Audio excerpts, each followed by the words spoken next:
কোনো সম্ভাবনা নাই, কারণ যে জুলুম করেছে সেই জুলুম নিজেদের মনে আছে না নাই? এজন্যই পালাবার চেষ্টা করছে। পালাতে কেউ বলে নাই, নিজেরা পালাচ্ছে।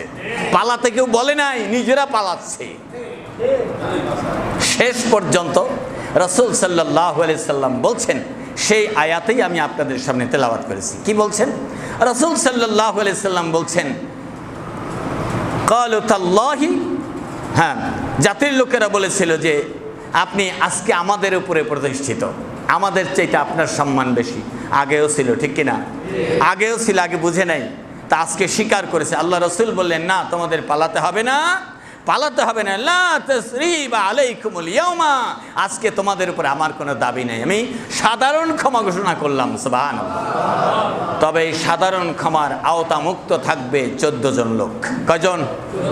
14 জন অথবা 15 জন। এই 15 জন এরা একবারে কাল্পিক।